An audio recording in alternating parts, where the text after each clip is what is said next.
Hi, I'm Catherine Llewellyn, the host of the podcast. You can find out all about Truth and Transcendence on truthandtranscendence.com. And you can find out all about me on beingspace.world, where you will find my online coaching offering as well as my UK-based workshops.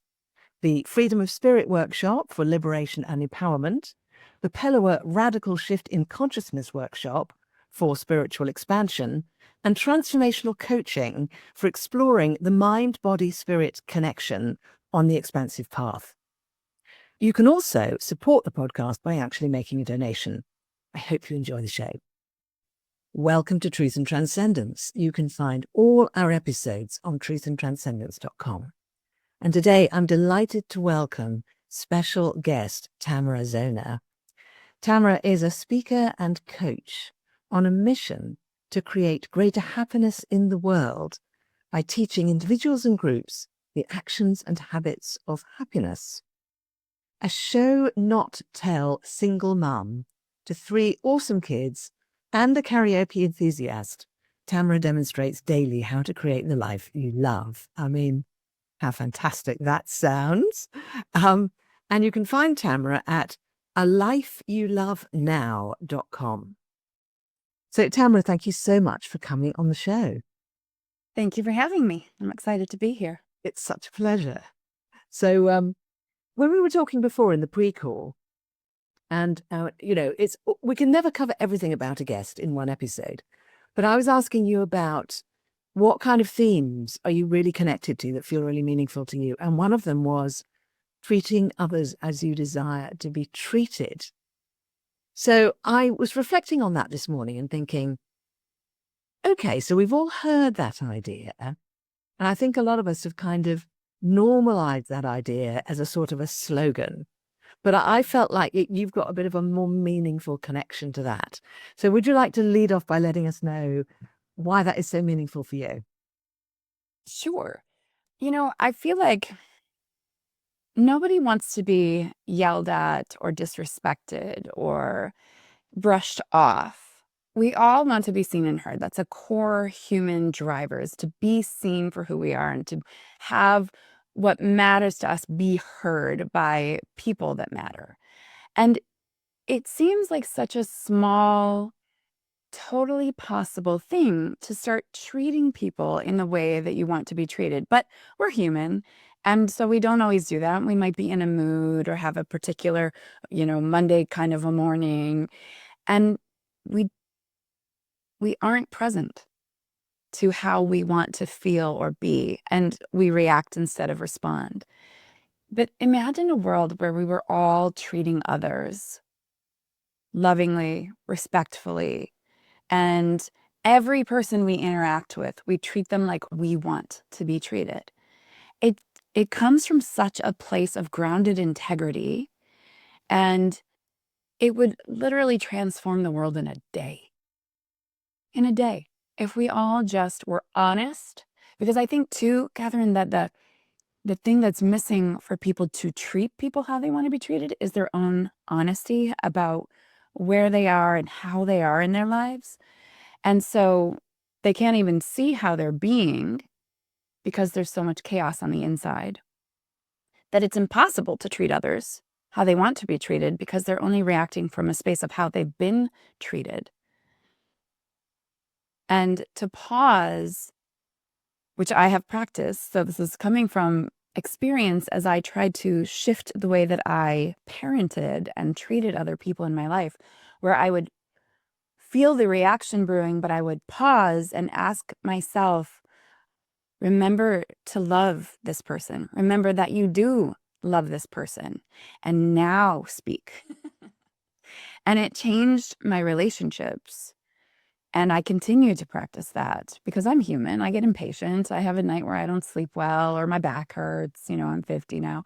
And so we might react from how we're feeling in the world today, but it's essential for humanity to get better than it currently is, to take that pause, to practice the pause, to cultivate the pause, and remember that we're talking to people we actually care about. Yeah, amazing. In amongst what you just said, which was beautiful, you said something about we're not present to actually knowing how it is we would desire to be treated. Could you say a bit more about that? That really intrigued me. Yes, I think that, from birth, we're treated a certain way by whoever is taking care of us and whoever is teaching us and whoever is guiding us. And so we learn that that's the way that we're supposed to treat others, because really all we're doing in those early years is receiving and repeating. And so as we grow, and most of us come to this certain point in our life where we think, oh, I don't really like this. And we decide differently, or we just keep going in this pre-programmed pattern. So the people among us who decide they don't like it and they want to do things differently, like you and I perhaps, and like I'm sure a lot of your listeners, and that's one of the reasons they're listening, is that we wake up and say, ooh, something has to change. And if we're really conscious and aware, that something is us. And when we shift that inside experience, we're able to show up more presently. We're able to be in the roundabout. And instead of just reacting and calling somebody a name or honking the horn, we go, ooh, maybe they're having a really bad day. And thank you for helping me remember to drive more carefully. There's a subtle but really vital shift. And when I say vital, I don't just mean important, but like our own vitality shifts. And then we respond from a place of beingness instead of just that reaction when we're on autopilot or completely unconscious in our lives. Yeah. So just taking that time to really go, where am I? I always ask my clients and myself to, when they're having a bad day, or they're like, oh, I totally slacked off on, the practices you gave me, and I reacted like I used to, blah, blah, blah. And I'll say, okay, can you tell me what was going on for you, like the couple of days before? How did you sleep? So there's like a mental checklist that I like to go through. How did you sleep? What were you eating? Were you drinking more alcohol than you might normally drink? Did you exercise this week? Like, what is happening for you? What are you doing or not doing that's impacting how you're being? And instead of going back and falling back to that inner critical voice, like shaming ourselves, we can just go, oh, okay, I didn't get sleep. I didn't sleep well. I was in a new bed, or, I had guests and I was worried about whatever it is.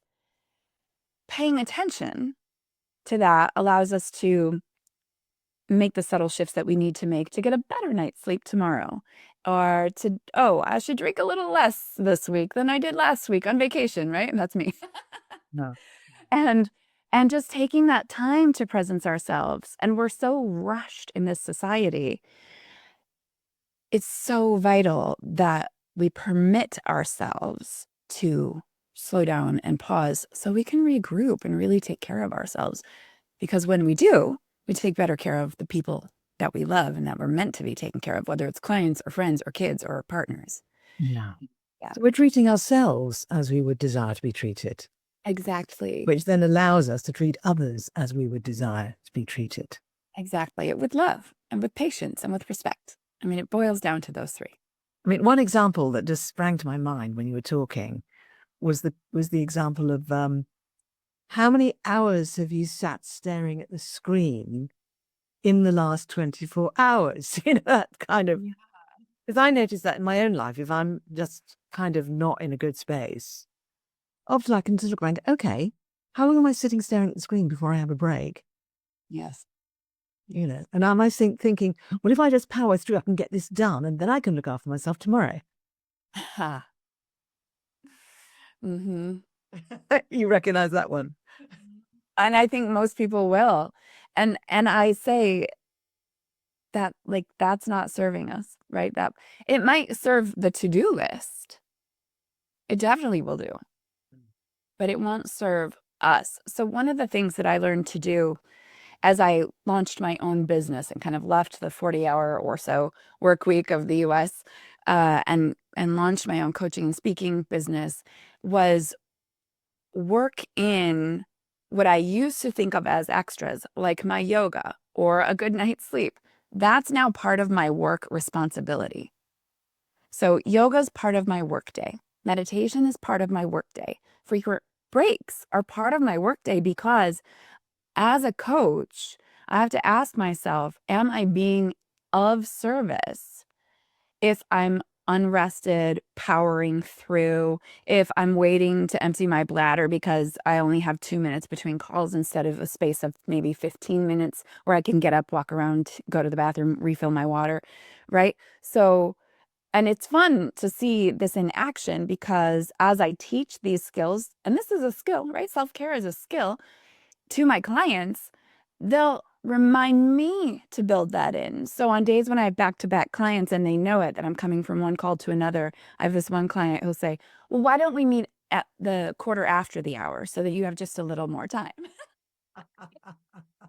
Okay, yeah, that's perfect because I only will take 3 clients in one day. I won't take more than that because I'm protecting my personal peace and my energy so that I can be the greatest servicer that I can be.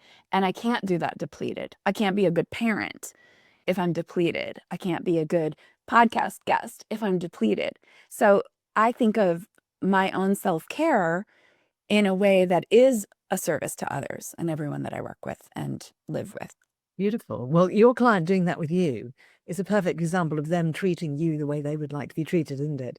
It is. That's It is. a fantastic result right there. Right. Isn't that interesting? You're doing work where a sign of a positive result in your work is that your clients are taking care of you.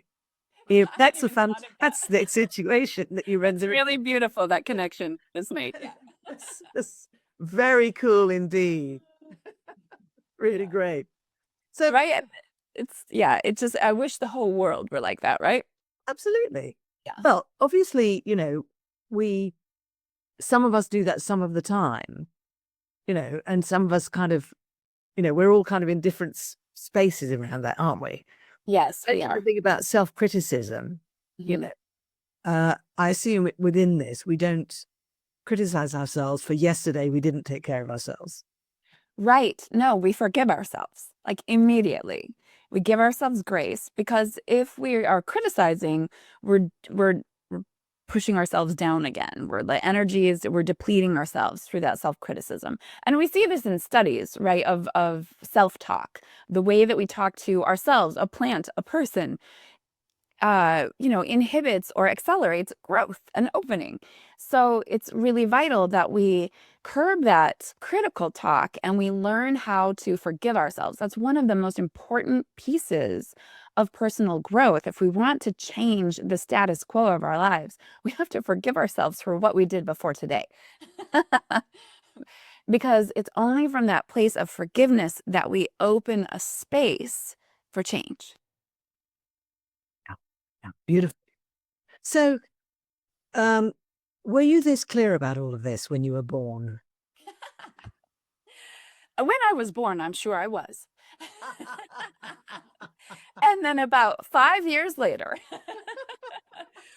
when I made some decisions about the world, that clarity went away because, like many people, my home life wasn't always very peaceful. It was a bit chaotic. My mom struggled with mental illness.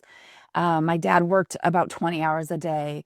And so I didn't see examples of what I'm talking about. I did not grow up witnessing this.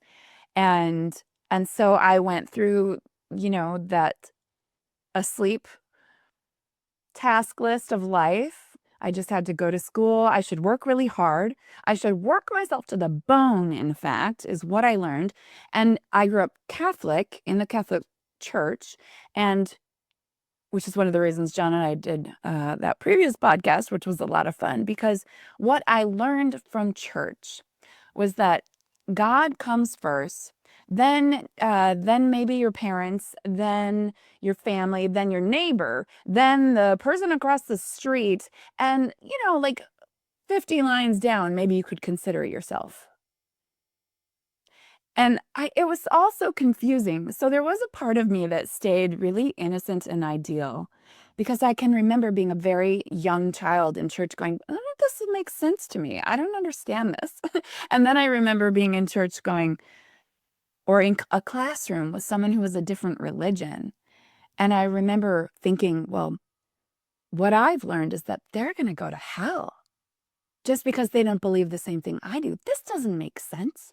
This doesn't make sense. And so all of my like growing up years, I was learning this stuff at home and at church and not understanding. It didn't make sense to me. So the day my mom said that I could make my own choices, which was when I turned 18, I stopped going to church like that day. And she was very sad for me. And she cried a little. And I just told her, Mom, I don't need a middleman.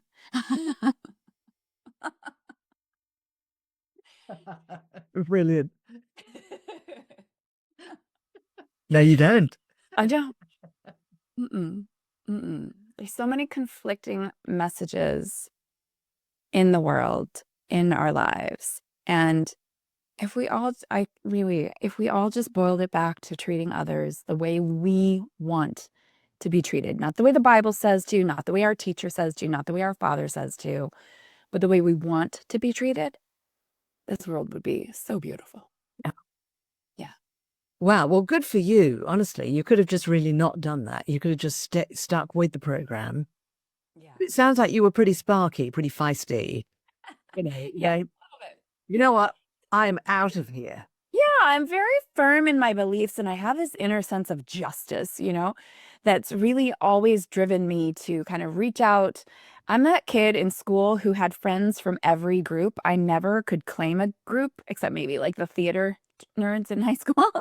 But I wanted to be friends with everybody. And I just see people and I see their hearts. And so then I want to draw them near me because they deserve love and I have a lot to give.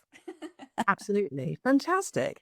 And were there any particular experiences or studies or practices that you took on and got absorbed with and kind of that helped you develop towards this stunning woman that you are now doing this incredible work? Well, at university, I studied sociology and psychology and family dynamics and human development. And so that helped me shape a lot of and also multiple religions. I took a religious studies course one semester and learned about Buddhism. And that really opened my mind to a different way of living. Like there isn't just this one way, right?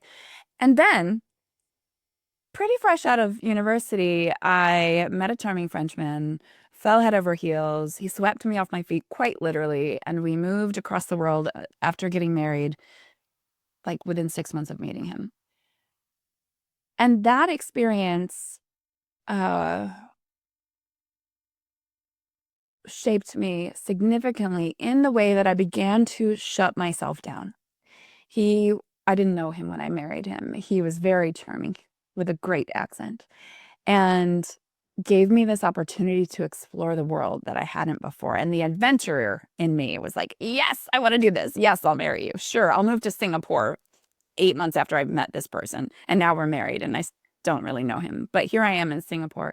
And over the years, we were 5 years in Singapore, I got to know him. And he was very controlling, very subtly manipulating. So I didn't even realize the shutting down of who I truly am. I got quieter, which is not like me at all. I got smaller. I turned more internally and stopped like my friendliness, my natural flirtiness was very much not appreciated. And so I really spent years shutting myself down to make him more comfortable so that also I was more comfortable because then I wasn't receiving very negative feedback from him. And then because I'd sort of shut down my natural knowing at that point, I fell back into the checklist of life, which was, oh, we're married. Now we're supposed to have kids. And so we had children. The first two were 15 months apart. So that was very, very quick back to back. And after our second child, after our first child, we moved back to the States. But in my home state, but a couple of hours away from where I grew up and where any of my family was. And it's like being in another country when you have a baby and you're 2 hours away from family. So, and then we very quickly had another baby. And then I really got to know who my husband was because he did not support me at all. I was supposed to show up when he walked through the door at the end of his workday. Babies should be quiet and bathed. I should be bathed and dressed and makeup. And I should have an aperitif ready for him when he walked in the door. And the house should be very clean. And then I should put the children to bed after he gets his little, I feel like a papa time, and then be present with him to make dinner with him and eat dinner with him and then go to bed at like 11 o'clock and do it all again the next day. And it was exhausting. And I did this for years, trying to make it right until I discovered and synchronicity led me to the passion test. And this is the tool that I still use. Actually, I'm running a passion test workshop this weekend. I met this woman at a networking event and we traded business cards. And at this point, my husband and I were trying to find some common ground. So we had opened a wine store. He's French. We both love wine. And so I was doing the networking because he doesn't like peopling. And that gave me permission to leave him at home with the kids and go out and actually socialize, which was great for me. And I traded business cards with this woman named Michelle. And I read on her card, certified passion test facilitator. And I'd never heard of this. I didn't know what it was, but I felt that full body chill and knowing. I just knew I had to know more. I had to meet her again.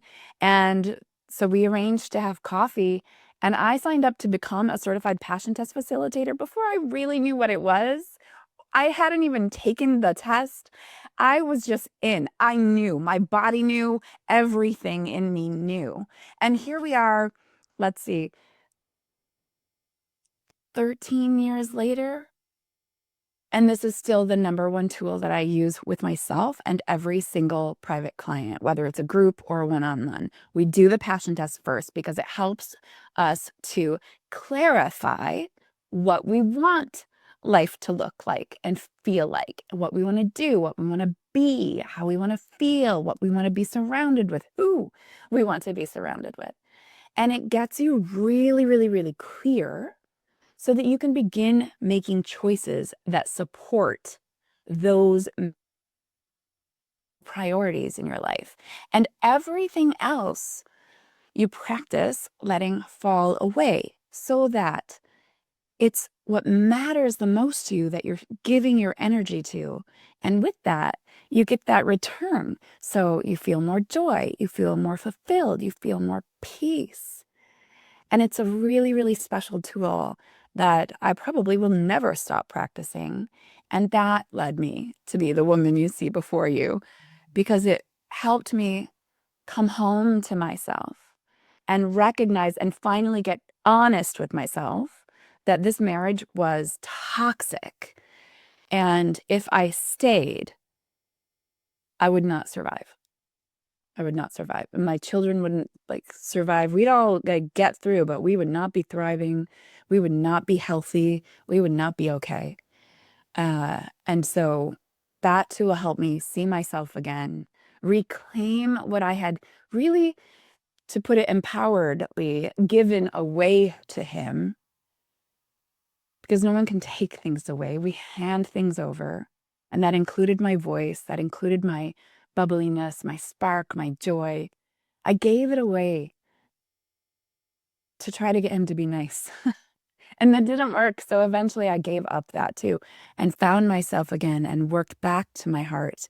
And that courage bloomed again. And then I remembered who I was. Like I had been as a young child and as a young adult going, this doesn't make sense. This makes sense to me. Let me do this. And so here I am again. And then I was able to leave that marriage. My kids are grateful too. Because it shifted everything. And who I am outside of someone else's chains is a woman I really love. Amazing. Well, again, well done on that Thank you. point. Of course, you must have learned an awful lot that helps you with understanding your clients' situations. So much. And I'm grateful for everything that I've gone through because it really does help me identify with the people who are attracted to working with me specifically. I've been through divorce, I've been through abuse, I've been through mental illness on both sides of it, and I'm a parent and therefore I know all of the excuses.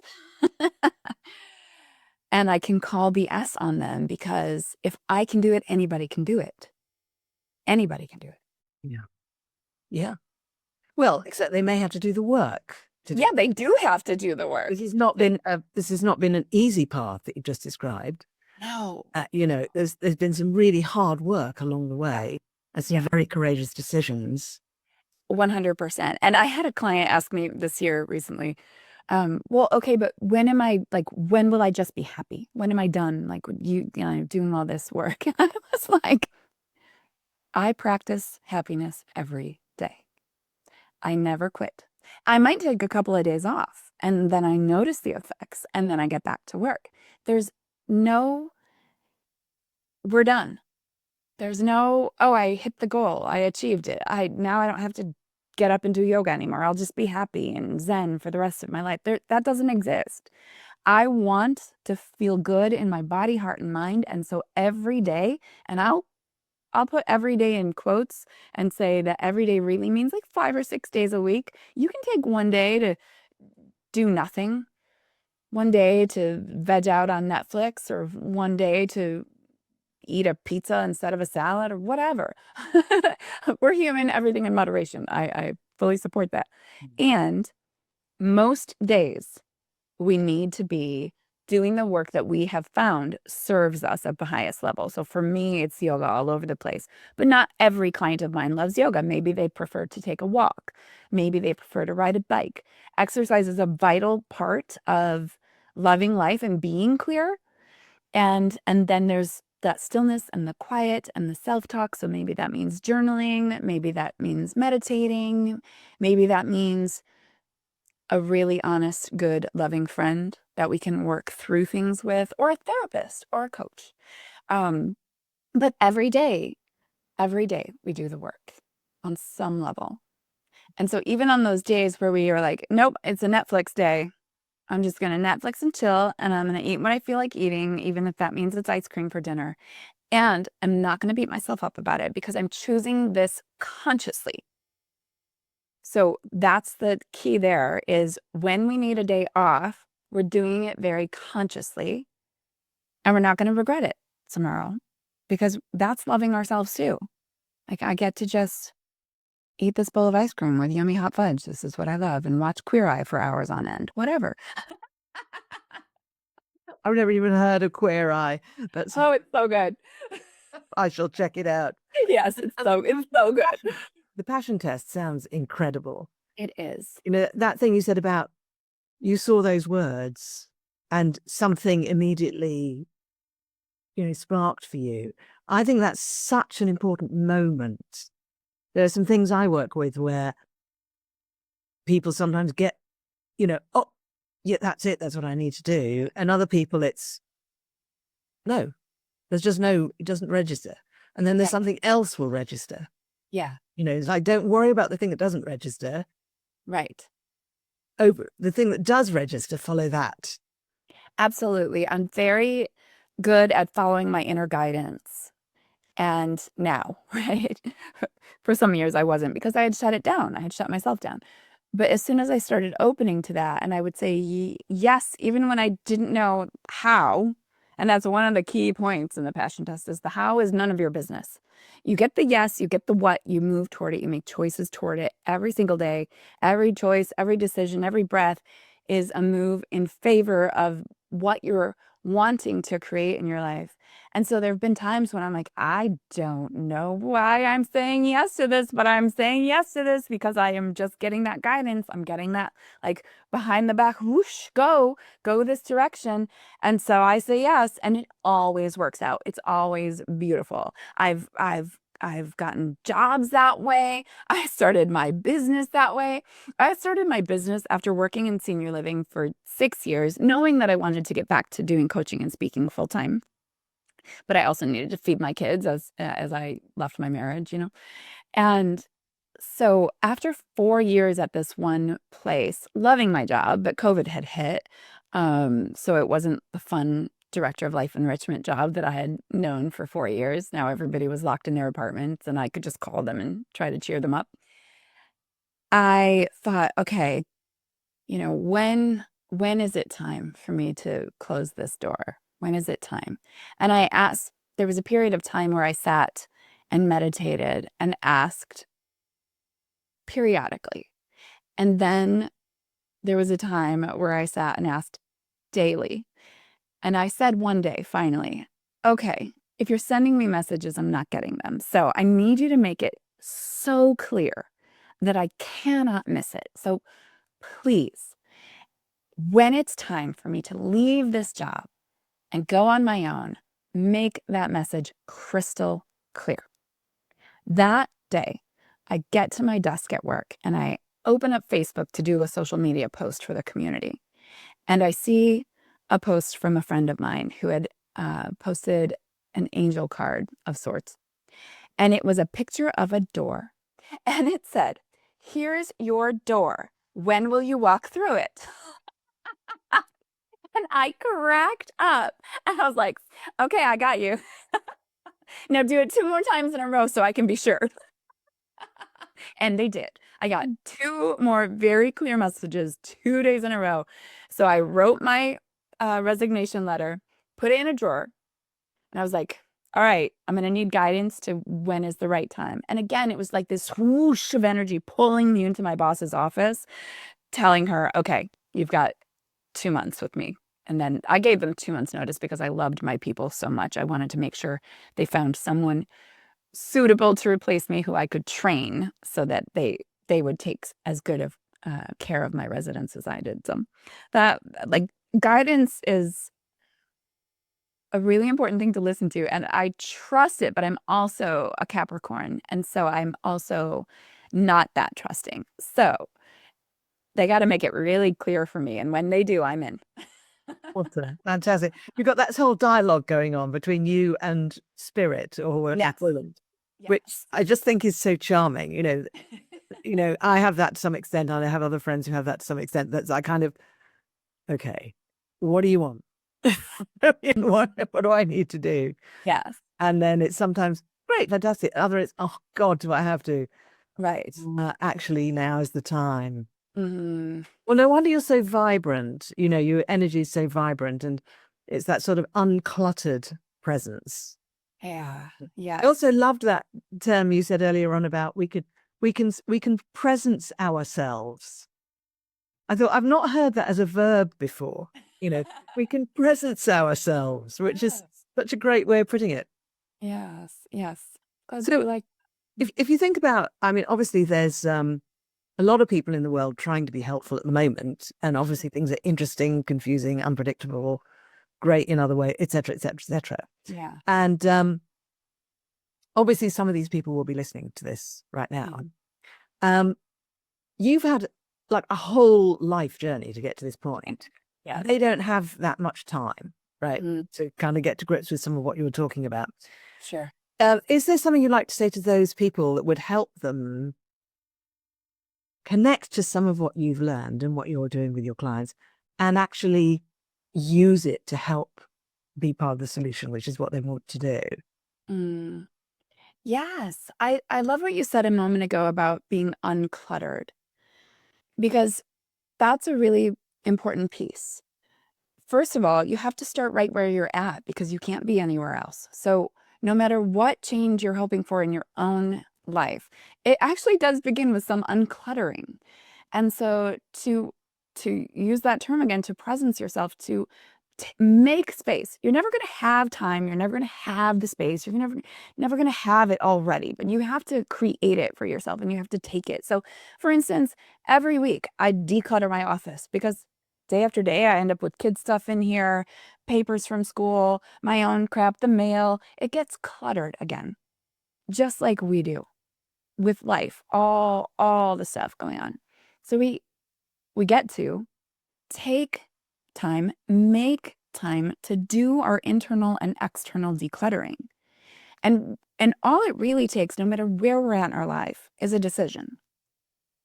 I might have felt 10 years ago that I didn't have time, or 12. Now it's, gosh, time is fine. So it's now 13 years that I've really been on like this strong, I know where my feet are planted journey. But if you have an inkling of like life is not right for me right now, but you're trying to do good in the world, then do better for yourself first and declutter. Like, I work at a yoga studio. I work with other yoga teachers. And there's a real difference between the yoga teacher that comes in who lives her yoga than the one who does the yoga. I want to be a person in the world who lives what I teach. And I teach from that place of authenticity because I've been there and I know what it takes. I'm not just telling you what to do. I'm telling you what I've done, what works, and how we can work it in. Like, if you can't find peace in your day because you're trying to make peace out there and you've got kids over here and they all need your attention, then find one single minute today. It could be when you're on the toilet. I love to work in pee-pee time meditation because I know for sure you're going to the bathroom several times a day. If that's the only time you have to take 10 deep breaths, then that's the time you take, and you notice how you feel. You'll feel better. And then you take that more grounded, more presenced version of yourself out the bathroom door and into the world. It's that easy. It's simple. It's not always easy, but I want to make it easy and accessible for people. So seriously, if the only time you have is the drive to work, is while you wait in a fast food line for your food, why not take 10 breaths there? If you're eating that food, you need a few extra breaths to help your body process it. Or the bathroom, or whatever it is, you're standing in line. See if you can put your phone away and take a few deep breaths. You start wherever you're at. You work with the time that you can make, and you'll notice as you begin to practice in tiny bite-sized chunks that you like it and you want more of it. And so you build that in. And you might know this, Catherine, but like, when we start to do this work and we take the time and we make the time for ourselves, time expands for us. And you'll think you just spent an hour meditating and it was really 2 minutes. Or you get so much more done than you've normally done in 15 minutes time. You're like, wow, how did I knock all that out? Because time will expand for you when you're fully present and in a moment. And it's magical. And you don't have to believe it. You just have to try it. Fantastic. That is so accessible. Just said, so accessible and delightful. There's nothing onerous about that. I've come across, programs. I've even designed programs that, in theory are going to be really, really helpful, but they're really hard work and not much fun. Right. So that whole energy of fun and let's enjoy it. Yes. And let's just do it in those moments which already exist. Yes. One of mine is putting away the washing, which can be just a chore that I'm annoyed with. Yeah. Or it can be a bit of peaceful movement, meditation. Oh, totally. Amazing. Yeah. Start where you're at. That's Not where you're at. Wow. Yeah. Well, Tamara, this conversation has been so amazing. I could happily talk to you for hours. And the passion test sounds amazing. Yes. If people go to your website, will they find out more about that? They will, and I offer one-on-ones online, so you can be anywhere in the world. If your heart's going, ooh, I want more of that, I want to know, then we can do that. Yep. Fantastic. So I'll just remind everyone that you are to be found at alifeyoulovenow.com. So, Tamara, we've talked about quite a lot, actually, lots of different layers today, which has been great. Has there been a favorite part of our conversation for you today? Oh, this is my first podcast conversation in a while. So the whole thing's kind of my favorite. And I'm remembering how much I love these conversations and how alive I feel when I have them. So, really, I think that aliveness of being in conversation with a beautiful, open heart spirit like yours is my favorite part, Catherine. And I really do enjoy talking to you. We've had several conversations now, and I enjoy every one of them. I kind of want to hang out in your living room with a cup of tea and chat more. Thank you. Well, I've loved it as well for exactly the same reason. It's just very uplifting to actually invest energy into the light, the light side, without pretending the shadow side's not there. They exist. Investing in the light. That's how we expand it, isn't it? Thank Yes. you. Beautiful phrasing. Yeah. So, would you like, some guests like to do this, would you like to give the listeners a kind of reflection question that they can take away that will help them engage with some of what you've been talking about? Ooh, yes. Okay, let me think for a moment or feel for a moment. I like to feel about things. The question I would love for them to explore is, when was the first time you dimmed your light? When was the first time? Go back, notice, no judgment, and explore like what was going on for you that you felt you needed to close that bright light in your heart. And then you can go deeper. You can go deeper and you can explore how to reopen it up if you haven't yet. Because many people think, oh, I don't have any passions. Nothing excites me. But it did. When did you shut that down? And we have to discover that point so that we can go right back there and open it back up. Beautiful. That really struck me in the heart when you said that. It's a very beautiful question. Thank you so much. And thanks again. It's been lovely to spend time with you again. I look forward to the next time, whenever and whatever that might be. Me Thank too. you so much, Tamara Zoner. Sure. Thank you, everyone who is watching and listening, because every time you do that, that actually helps spread the light, as we were talking about. Do check out Tamara's work at alifeyoulovenow.com. Really beautiful work and really uplifting. And spread the word. Tell your friends. Comment on what we were discussing today. Give us a good rating. All these things really help with spreading the word of the show. Have a great week, and I'll see you next time. And thanks again to Tamara. I hope you enjoyed this week's episode. It really helps if you give a thumbs up, a 5-star rating, a review, and share with your friends. If you're looking for transformational coaching or an intensive transformational weekend workshop experience, I can help with that. You can actually help the show by making a donation. Until next time, take care.